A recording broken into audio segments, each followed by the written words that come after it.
Thank you for talking to us, Minister, and congratulations on the chairmanship of a Green Hydrogen Alliance. What does this mean for South Africa, and how long is it going to be? Well, it's significant in that not just for South Africa, but for the region, the continent that is that we're sitting on an abundance of significant resources. So we have the best irradiation of the sun. We're sitting on some of our coastlines have got some of the best wind speed of any geography in the world. We've got vast amounts of land.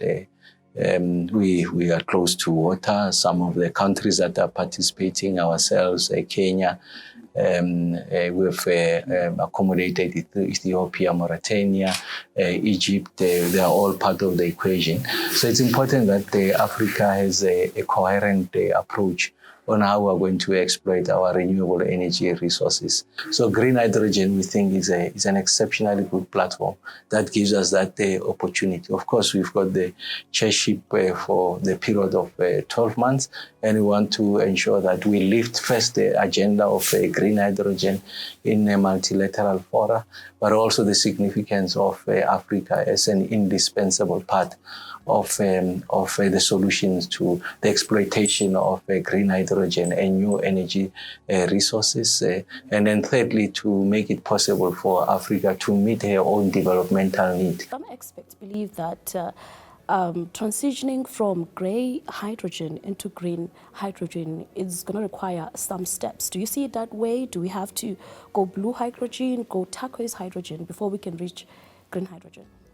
Oh, yes. I mean, the price point is quite steep. I mean, they're correct. I mean, the initial estimates suggest that to go the green hydrogen route from a price point of view is about 3 times what it costs to produce grey hydrogen. So you can see that the costs are prohibitive. But what we know is that first, there's a willing market, international market. So your major industrialized developed countries are prepared to pay a price premium. I mean, just to put it into context, about 60 or 80 countries that account to over 70% of the total emissions in the world have all committed to a net zero path.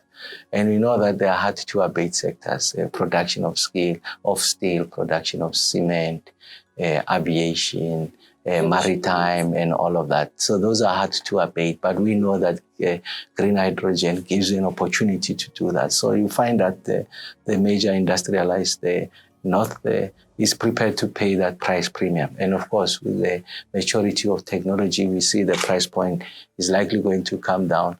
The initial estimate is that by 2030, I think from a price point of view, price parity point of view, they should be comparable, the two. But it takes, if you like, for us to establish that market and go that route. And then, of course, there's a domestic market, especially in South Africa. So the possibility of the production of green steel, we know that there's likely going to be the introduction of carbon borders for you to access some markets. There's going to be an interrogation on what has been the value chain in the production of whatever finished product you are selling to those markets. And there's likely going to be, if you like, a hurdle rate who's going to increase because they are going to ensure that those products that find their way into their markets, they are produced green. So if you like, the domestic market industries, they have an appreciation of what it takes to transition. And we think that on the back of that desire, we are likely going to have an increase on the, if you like, domestic demand in addition to international demand. Right. Now, coming to the Just Energy Transition Policy Framework, I believe $8.5 billion is needed to achieve the goal of a low-carbon future in the country. In COP26, there are European countries, the EU, Germany, they promised to support South Africa in the Just Energy Transition. So has there been any follow-up with that regards? Has there been any steps taken to sort of gather funds towards the Just Energy Transition? Well, I think we'll need considerable more amount of money, more than the 8.7 billion US dollars. And of course, we do continue to engage with other players in the space just to see how we can collaborate to ensure that it is financed. But what we are doing is to continue to engage with the major European countries included there. Of course, the US will be part of that conversation when they refer to themselves as the International Partners Group. They're even expanding, if you like, participation of that IPG group from the initial members. I think they're expanding more. And what that means is that there's going to be more resources available. So our view is that it's important that we engage with the financing fraternity because this transition is not going to be cheap, and it's important that they were able to find cheaper sources of financing, were able to learn from those who have started before us, essentially benefit from last mover advantages. So it's important that we also protect the sovereign interest in those conversations. But yes, the discussions are happening, they are unfolding. In government, they are led by Minister Barbara Creasy. She pulls myself, the Minister of Electricity, the Minister of Public Enterprise, the Minister of Finance, the Minister of Mineral Resources and Energy, who are part of that conversation, engaging in the International Partners Group. We have not reached a point of finality. There are a number of issues that still requires resolution, but I'm confident that we should be in a position to find each other.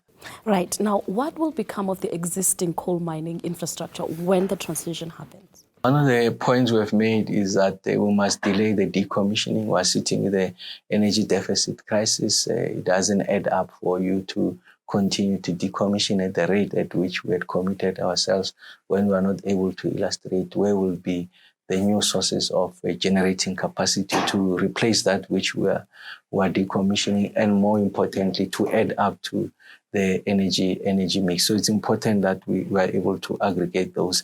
So how I see it is that we have prevailed, delayed the decommissioning. Let's exploit this asset as we continue to do the modeling on what the implications are from an emissions point of view, what the implications are from a financing point of view, what the implications are to the local economy, and we are doing those numbers. But where we are, delay the decommissioning. So that we can benefit from these installed assets, we must continue to exploit them. Can you say South Africa can reach net zero by 2050, electrify everything?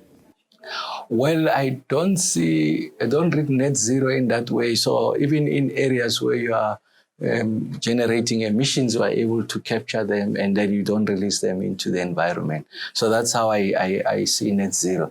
But yes, I mean, I do see that there's likely going to be an improvement in relation to technology. We know that solar PV and wind don't necessarily give you baseload. A combination of them can approximate baseload conditions. You still need resources such as gas to help you in that transition. And I see transition as that. If I move from coal to gas, I mean, I'm reducing the emissions by almost more than 50%. That constitutes a transition. As other forms of technology begins to evolve and mature, so I'm sure a gradual, yes, I think that's the point. And in the course of doing that, I think sovereign interest must trump all other interests. So all other interests must subordinate to sovereign interest. And of course, the pace should be at the rate at which we can afford the transition, the cadence, and the cost of that. Thank you, Minister, so much for talking to us.